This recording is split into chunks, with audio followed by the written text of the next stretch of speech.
ఇక పొంగులేటి ఇంట్లో టీ కాంగ్రెస్ నేతలు భేటీ అయ్యారు. ఇప్పుడు రేవంత్ రెడ్డి మాట్లాడుతున్నారు, అది లైవ్ ద్వారా చూద్దాం. అమరవీరుల ఈ తెలంగాణ రాష్ట్రాన్ని విద్యార్థి నిరుద్యోగ యువకులు సాధించిన తెలంగాణలో జయశంకర్ సార్ ఆశించిన ఫలితాలు రాలేదు. టిఆర్ఎస్ పార్టీ చంద్రశేఖర్ రావు 2 సార్లు అధికారంలోకి వచ్చి తెలంగాణ ప్రజల యొక్క ఆకాంక్షల్ని కాలరాసి ఒక కుటుంబం కోసం మొత్తం తెలంగాణ వనరులను అధికారాన్ని తన కబ్జాలోకి తీసుకొని తెలంగాణ సమాజంలో కేసీఆర్ కుటుంబం తప్ప ఇంకెవ్వరికి ప్రయోజనము చేకూరలేదు. తెలంగాణ వనరులను, తెలంగాణ ఆత్మ గౌరవాన్ని ఇవాళ విధ్వంసం చేసి తెలంగాణ పదాన్ని తన పార్టీలో నుంచి తొలగించి ఆనాడు కేసీఆర్ కు తెలంగాణతో పేగుబంధం లేదు, ఈనాడు కేసీఆర్ కు తెలంగాణతో పేరుబంధం లేదు.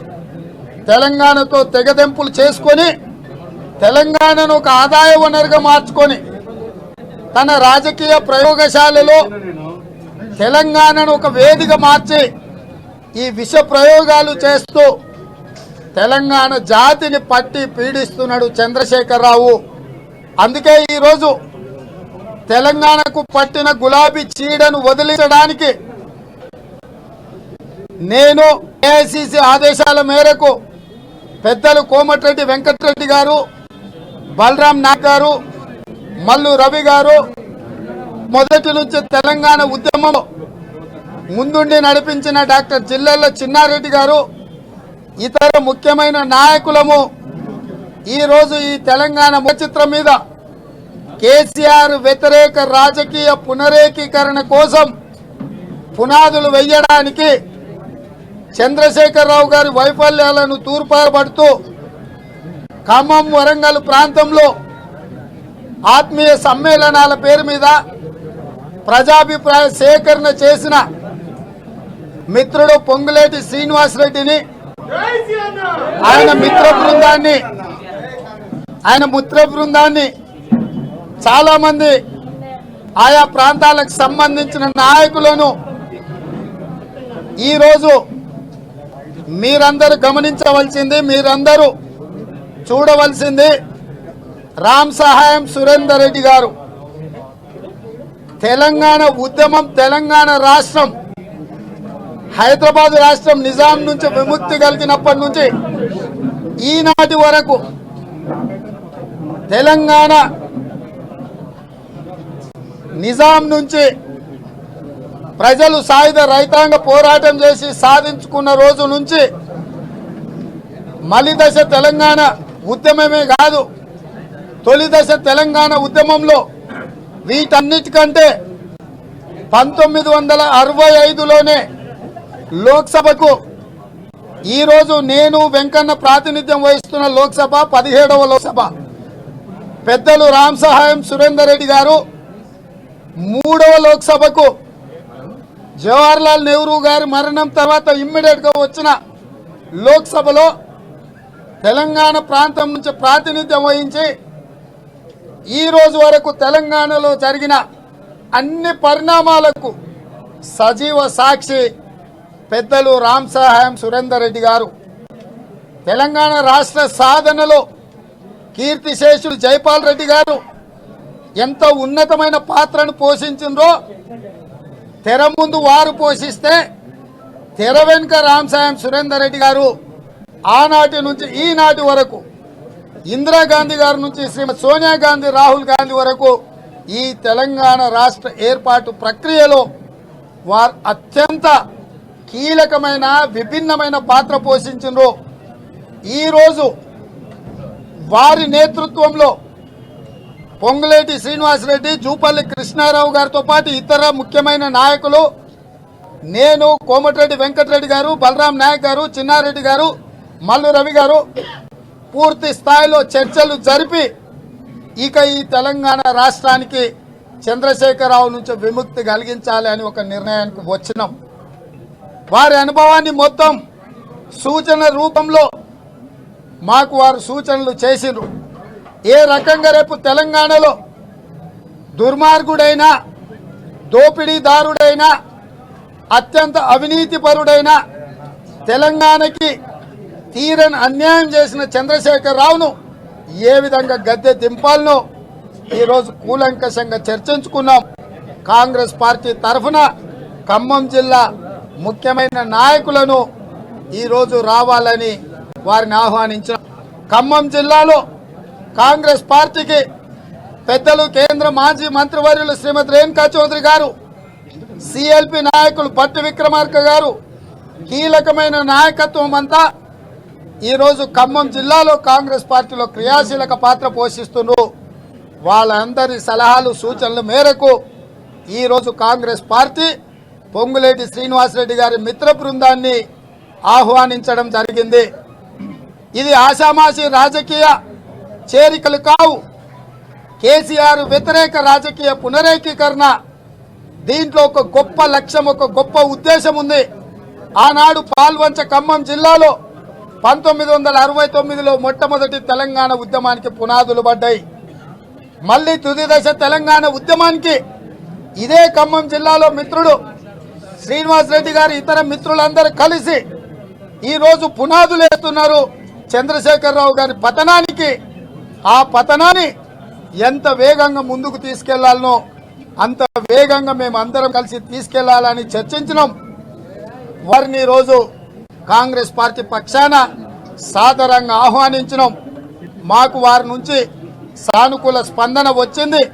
తొందరలోనే శ్రీ మల్లికార్జున్ ఖర్గే గారు, ఏఐసిసి అధ్యక్షులు శ్రీ రాహుల్ గాంధీ గారు, శ్రీమతి సోనియా గాంధీ గారిని ఢిల్లీకి వెళ్లి కలిసి ఈ తెలంగాణలో జరుగుతున్న రాజకీయ పరిణామాలను అన్నింటినీ వివరించి వారిని కలిసి వారి ఆశీస్సులు తీసుకొని ఖమ్మం జిల్లాలో పెద్ద ఎత్తున భారీ బహిరంగ సభ పెట్టి కనివిని ఎరగని రీతిలో ఖమ్మం జిల్లాలో జరగబోయే భారీ బహిరంగ సభ చంద్రశేఖరరావు అధికారానికి చివరి రోజు ఆ వేదిక మీద నుంచే చంద్రశేఖరరావును పాతాళంలో పాతి పెట్టడానికి ప్రజలందరూ సిద్ధమై ఆ యుద్ధంలో భాగస్వాములు కావడానికి మేము వారికి విజ్ఞప్తి చేసినాం.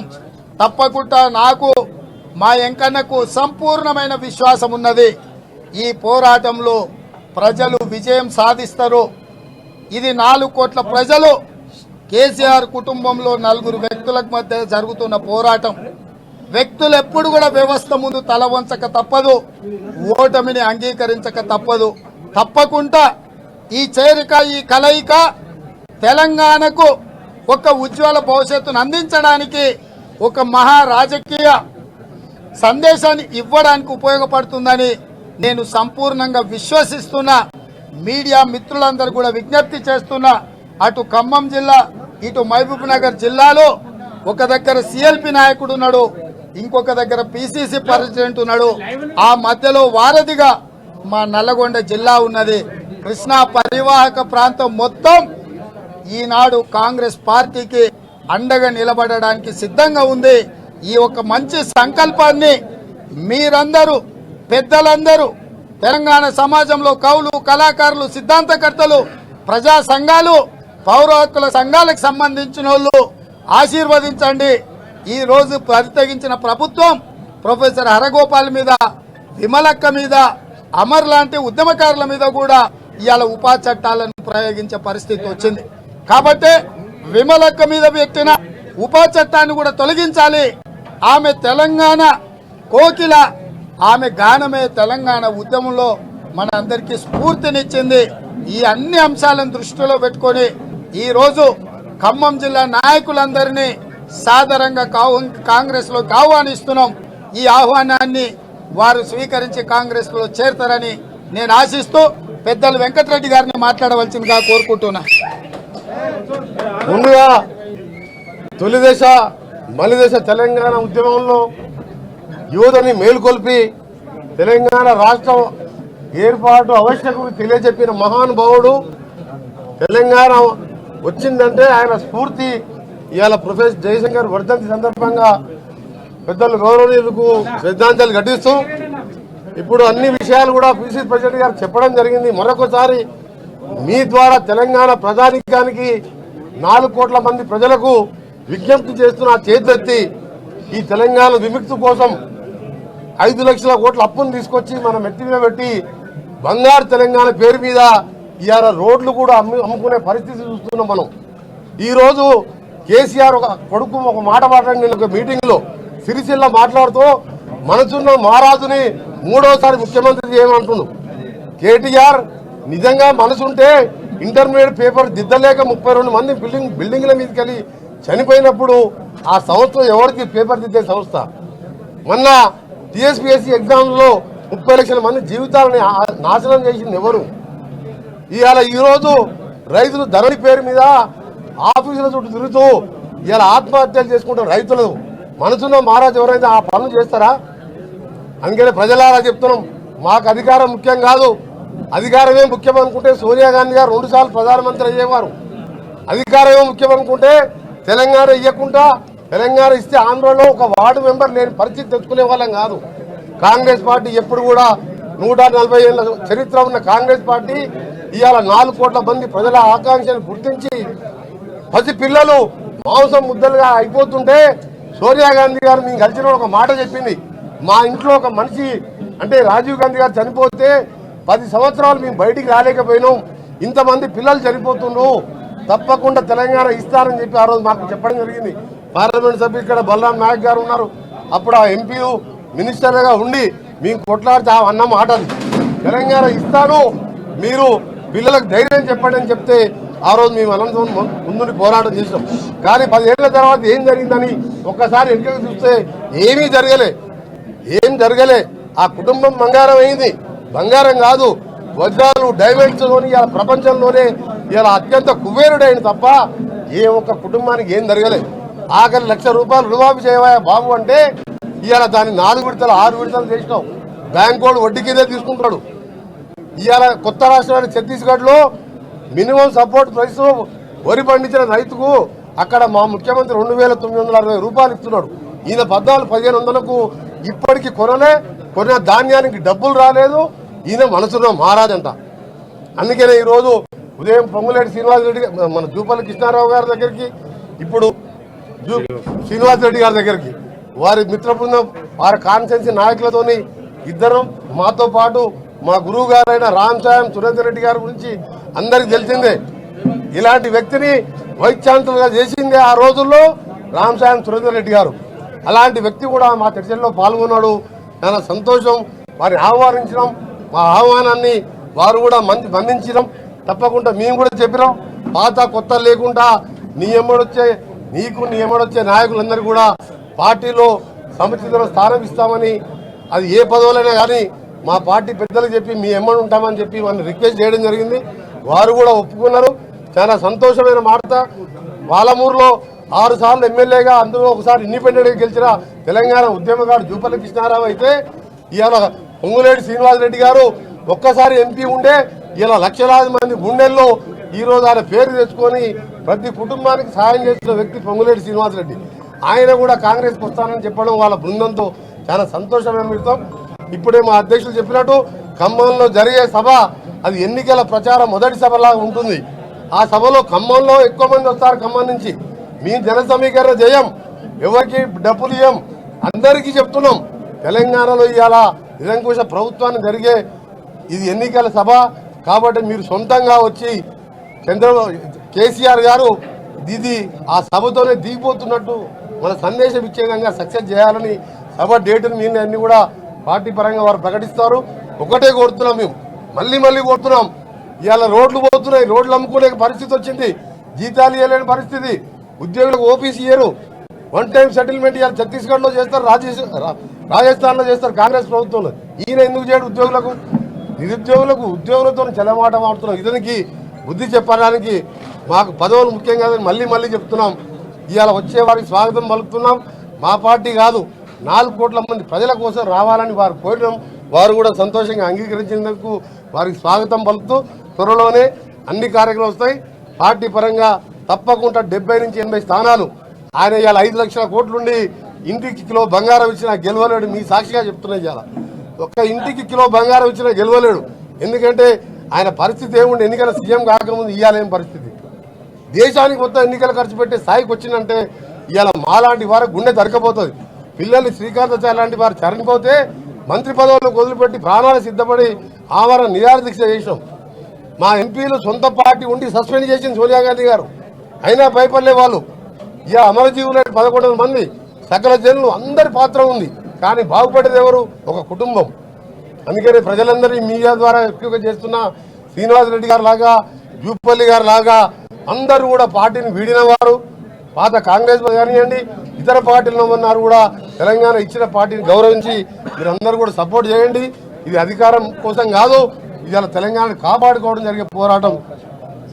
ఒక్కటే అవకాశం ఇవ్వండి. 5 ఏళ్లలో తెలంగాణ ఇచ్చిన పార్టీగా ఏ విధంగా ఇవాళ బంగారు తెలంగాణ చేస్తాను మోసం మాటలు చెప్పాం.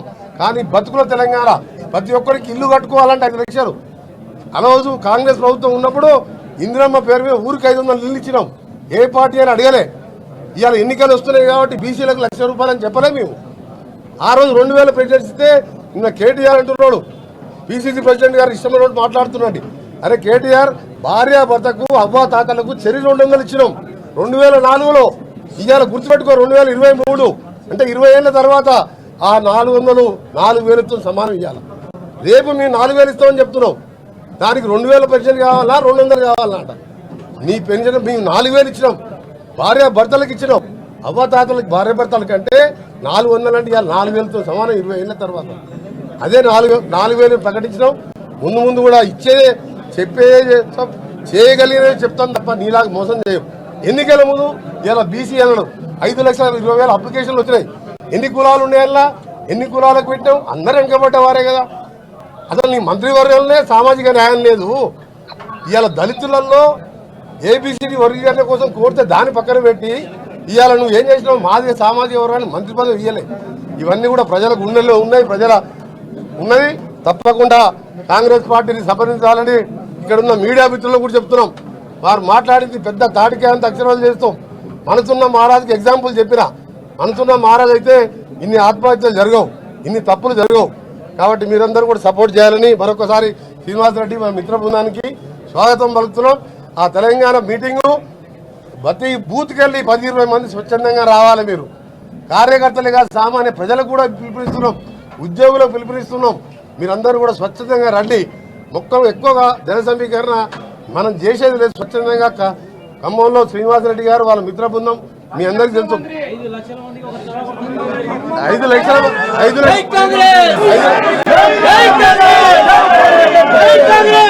అందరికీ నమస్కారం. మనం 5 లక్షలు 6 లక్షలు అని చెప్పాం. కొంగ కళాల్లో 25 లక్షలు అని చెప్తే 500 కోట్లు పెడితే 2-3 లక్షలు రాక సభంతా వెలవెలపోయింది. మనం 500 కోట్లు కాదు కదా, 5 రూపాయలు పెట్టే ఖర్చు లేదు. ఒక స్టేజ్ మైక్ పెడతాం, లైట్లు పెడతాం, అంతే. స్వచ్ఛందంగా రమ్మంటున్నాం. మిమ్మల్ని మీరు కాపాడుకోవడానికి, మీ రాష్ట్రాన్ని కాపాడుకోవడానికి మిమ్మల్ని రమ్మని చెప్తున్నాం. మీరే రావాలి, మీరే వచ్చి కాపాడుకోవాలి తెలంగాణని. ఇవాళ మీ ఉంటాం, మీ ఎంబడి మీ వెనక నడుస్తాం, మీకోసం ప్రాణాలను ఇస్తాం. తెలంగాణ కోసం ఎట్లా ప్రాణాలు ఇచ్చిన పిల్లలు కాపాడుకోవడానికి మీ ఎంబడి మేము ఉంటాం. సక్సెస్ చేయాలని కోరుకుంటూ శ్రీనివాసరెడ్డి గారికి మరొకసారి స్వాగతం.